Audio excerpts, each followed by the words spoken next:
My father had once driven 4 hours through freezing rain just to watch Sienna smile under stage lights for 11 minutes. So when I stood in his kitchen holding an invitation with my name embossed in silver, I already knew what kind of daughter I was walking in there as. I'm Callie Mercer, 29, and I work pediatric emergency at St. Jude's in Chicago. Most nights, I'm the one kneeling beside a hospital bed telling terrified parents what the next 10 minutes are going to look like. I know how to keep my voice steady when people are falling apart. That skill came in handy at my father's house too. I had just finished a night shift. My scrubs were folded in a tote on the passenger seat, and the skin under my eyes still felt tight from not sleeping enough. Even so, I had stopped for bakery muffins because Elaine liked blueberry, and Dad always reached for cinnamon first. Even when he claimed he wasn't hungry, Elaine was at the counter sorting mail when I stepped in. My father sat at the kitchen table with the television on low, half watching the morning news, half scrolling on his phone. "You're here early," Elaine said, glancing at me, then at the pink pastry box in my hand. I was nearby. I set the box down and pulled the envelope from my bag. I wanted to bring this in person. Dad finally looked up. "What is it? An invitation?" I slid it toward him. "There's an award ceremony Friday night. I'm being honored." He took the envelope, turned it once, then laid it on the table without opening it. At that exact moment, his phone lit up with a family group text from Sienna about her dinner plans for the weekend. His mouth moved before his eyes ever came back to me. Oh, nice. Nice. That was the whole shape of it. 7 years in pediatric emergency, countless nights holding frightened children still long enough to help them. And in this kitchen, I still landed with the weight of a weather update. I kept my smile in place. It's important to me. Dad reached for the envelope again, this time more out of obligation than curiosity. "Friday? Friday?" I said. He nodded slowly, the way people do when they want credit for caring before they've actually done anything at all. And standing there, watching his thumb drift back toward Sienna's message, I had to ask myself something I should have stopped asking years ago. Would this be the night he chose me? And as always on Revenge Pulse, this story is a work of fiction created for storytelling purposes. By the time I was old enough to notice patterns, Sienna already had one built around her. My father had driven 3.5 hours once just to sit in the back of a hotel ballroom while she pitched a luxury housing campaign to a room full of investors. He told that story for months like it had been his own victory. He talked about the traffic, the rain, the lousy coffee he drank on the interstate, all with the pleased exhaustion of a man proud to have inconvenienced himself for the right child. Elaine kept evidence of Sienna everywhere. Framed headshots, magazine clippings, holiday cards with handwritten notes from people congratulating her on one thing or another. Every success got preserved like family history. Mine usually got a sentence. "How's work? Still doing nights?" "That's nice, honey." That was the scale. The hard part was not that I didn't see it. The hard part was that I kept showing up anyway. I went to Sienna's launch party once straight from a night shift, mascara over tired eyes. My feet still aching inside shoes that had been carrying me through 12 hours of crying children and frightened parents. I stood there holding a warm glass of white wine while she accepted compliments I had been too tired to hear properly. A year before that, Dad had pushed himself too hard in summer heat and ended up in the ER pale and shaky. I was the one who drove him in. I was the one who sat there until morning while Jonah texted apologies and Elaine said she couldn't handle hospitals. Later, when Dad's prescriptions changed, I was the one who sorted them into weekly boxes and dropped them off without making a speech about it. That afternoon, Denise texted me, "Remember to confirm your seat count. Local media will be there. NBC Chicago may run a short segment."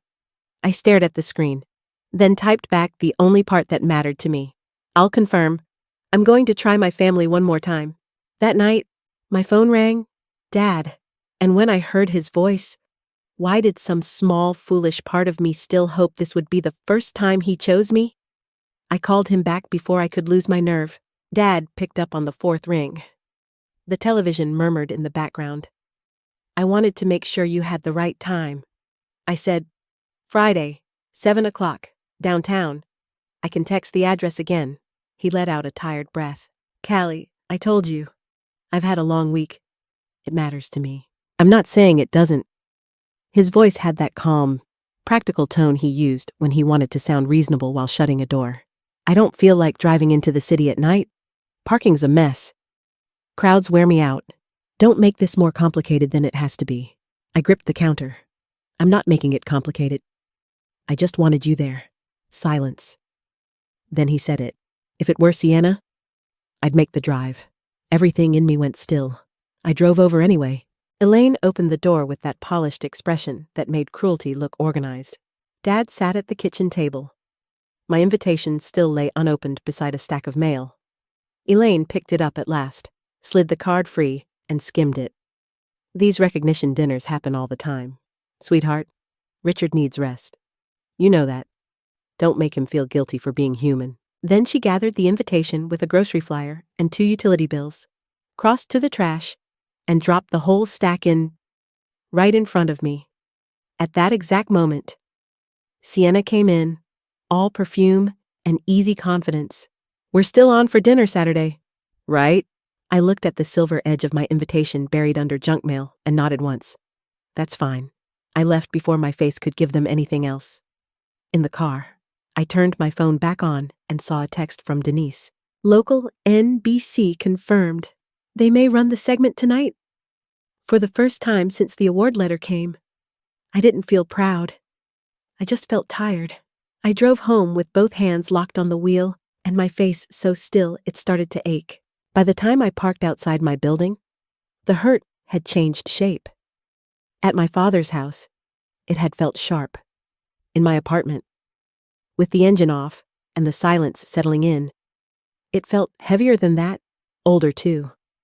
Like something that had been building for years and had finally stopped pretending to be temporary. I went upstairs without checking the family group chat. I did not need fresh proof. I already had enough. Inside, I sat on the edge of my bed in my scrubs and looked at my phone without touching it. So many times in that family, I had made myself smaller to keep the peace. I had understood Dad's schedule, Elaine's moods, Sienna's spotlight, Jonah's excuses. I had swallowed hurt and called it maturity because somebody had to. But this felt different. This was not me being overlooked again. This was me being ranked, out loud. Denise called 10 minutes later. I answered on the second ring. You sound awful, she said. Thank you. This award is not decoration. Callie, it's not a ribbon people hand out to be polite. It means the people who know your work know exactly who you are. I closed my eyes. You need to prepare your speech, she continued. And bring someone with you, if you want. I do. My voice came out steadier than I felt. You? She did not fill the silence with sympathy. She just said, good. That evening, I bought a dress. The next morning, I got my hair done. Not because I suddenly believed in glamour, and not because I expected my family to look up and finally see me, because I was done walking into important rooms apologizing for taking up space. When I laid the dress across my bed that night, my phone lit up. The family group chat was buzzing over Sienna's dinner plans like Friday belonged only to her, and for the first time, I did not type a single word. By Friday evening, I was dressed, zipped, and ready 10 minutes too early. That used to happen when something mattered to me. I would over-prepare, arrive calm, give people every chance to meet me halfway. My phone buzzed on the kitchen counter. The family group chat, Dad had confirmed the steakhouse reservation. Elaine followed with a message about how he needed a quiet evening. Good food, no stress. Sienna added a photo of herself in a cream-colored blazer and wrote that the producer had practically called her the future of the brand. 3 messages after that. Wine suggestions, parking, a joke from Jonah. Not one person asked where I was. Not one person asked what time my ceremony started.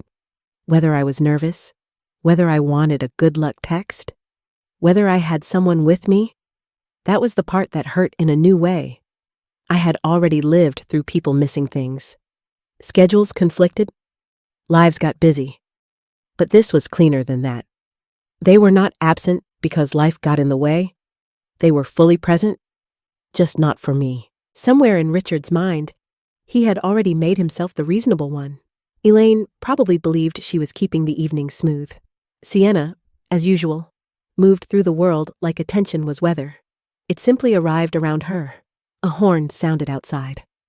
I grabbed my clutch and opened the door to find Denise leaning against her car in a dark coat, sharp as ever.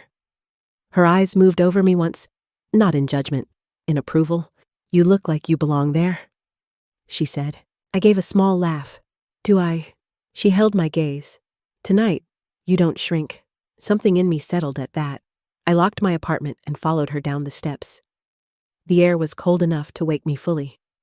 And across the city, while the Mercer family lifted their glasses to Sienna, another room was filling with light and waiting for me to walk in. The ballroom was full without feeling cold. White tablecloths, soft light, the quiet kind of room where people did not need to prove they belonged there. Denise sat beside me in black silk and sensible earrings, looking exactly like the kind of woman who could cut through panic with one sentence and save your life by making you breathe properly. When the program began, it did not feel flashy. It felt earned. A video played from the parents of a little girl I had helped through a terrifying night in the ER. Her mother looked straight into the camera and said I had kept holding her daughter's hand long after the monitors had calmed down, long after the worst part had passed. Because sometimes children needed one steady person more than they needed another explanation. Then the presenter spoke about me, about the work, yes, but also about tenderness, about staying calm where fear spread fast, about making frightened families feel less alone. When they called my name, I stood, walked to the stage, and accepted the award with both hands. I did not talk about my family. I talked about children. Kids don't remember titles, I said into the microphone. They remember who stayed when they were scared. Across the city, the Mercer family was lifting glasses at a steakhouse downtown. Then, one of the screens above the bar shifted to NBC Chicago's evening news. A community segment rolled, Local Honorees of the Week. My face appeared. The anchor said my name, my hospital, the award. And then they played that exact line from my speech. Kids don't remember titles. They remember who stayed when they were scared. Everything at my father's table stopped. A man at the next table turned, frowned at the screen, then looked straight at Dad. "Wait, is that your daughter?" Dad opened his mouth. Nothing came out. Elaine went pale. Sienna looked around and realized the room had stopped looking at her. Jonah stared at the screen and said the one thing nobody else could say without choking on it. "She told us." In my purse. My phone began to vibrate. Once. Then again. Then again. I left it there. The damage did not stay at the table. It moved faster than that. Before the waiter even came back with the check. Every phone around my father had started lighting up. A former business contact texted him, asking if he was at the ceremony. An old golf friend sent a screenshot of the NBC segment with 3 exclamation points. Someone from Elaine's church circle wrote, "What a beautiful moment for your family. For your family." That was the part that turned the knife. Sienna stared at her screen, then snapped, "Why wouldn't she tell us this was going to be on NBC? Jonah looked up so fast his chair scraped the floor. "She did tell us." Nobody answered. He said it again. Louder this time. "She told us." Dad just said he was too tired. Dad's face darkened at once. Not with guilt. With anger. The kind that comes when the truth lands in public before you've had time to dress it up. "That's enough, Jonah." But he did not deny it.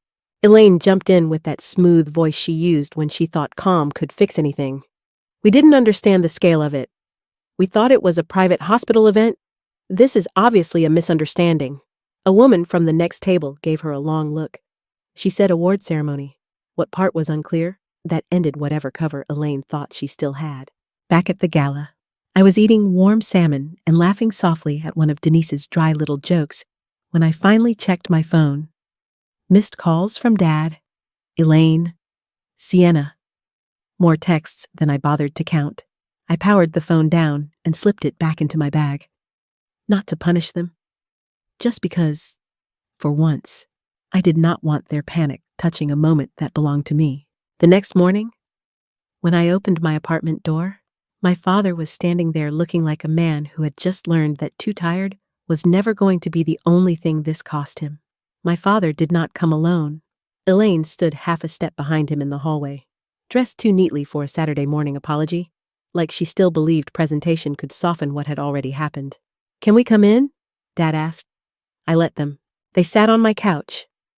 I took the chair across from them and waited. I was done helping people find the cleanest version of what they had done. Dad started first. "Callie, I didn't know NBC was going to air that piece.